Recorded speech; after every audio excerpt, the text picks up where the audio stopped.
नमस्कार मित्रमैत्रिणींनो, पिकलेल्या आंब्याच्या गुठळीचा औषधयुक्त गुणधर्म आपण बघूया। याचा उपयोग आपल्या गुडघ्यावरील सूज, दुखणं तसंच आपला चेहरा क्लीन करायसाठी, म्हणजे चेहऱ्यावरील मुरूम, बारीक फुरळ आलेला आहे, डार्क सर्कल आलेले आहे किंवा चेहऱ्यावर सूज आलेली आहे, त्याच्यासाठी सुद्धा करू शकतो। प्रथम आपण हे पिकलेले आंबे घेतलेले आहेत, याचा पूर्ण रस काढून घेतलेला आहे। सगळ्या आंब्याचा नीट रस काढून झाल्यानंतर आपण या गुठळ्या एक दिवस उन्हात वाळवून घेऊया। या वाळवलेल्या गुठळ्या आपण फोडून घेऊया। यातली बी काढून सगळ्या बिया व्यवस्थित काढल्यावर उन्हात वाळवून घेऊया। आता आपण प्रथम पारीसवर थोडं पाणी घालून एका गुठळीचे छान चंदन काढून घेऊया। या एका गुठळीचे चंदन 1 वाटी इतकं निघतं।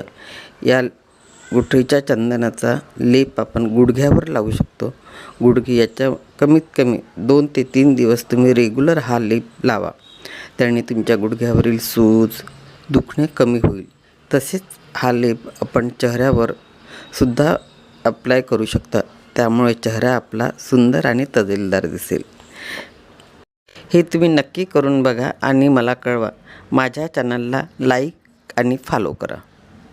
नमस्कार मित्रमैत्रिणींनो, पिकलेल्या आंब्याच्या गुठळीचा औषधयुक्त गुणधर्म आपण बघूया।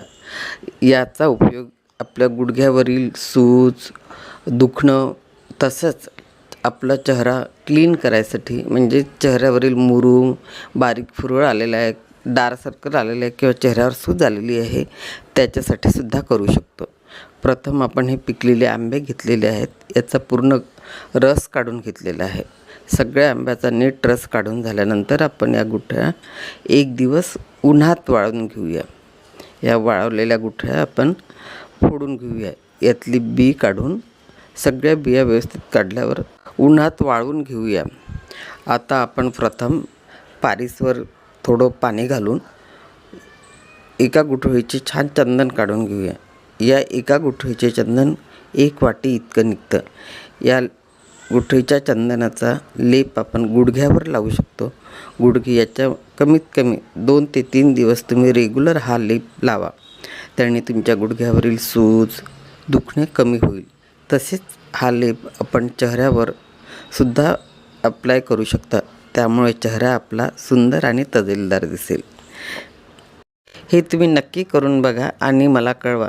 माझ्या चॅनलला लाईक आणि फॉलो करा।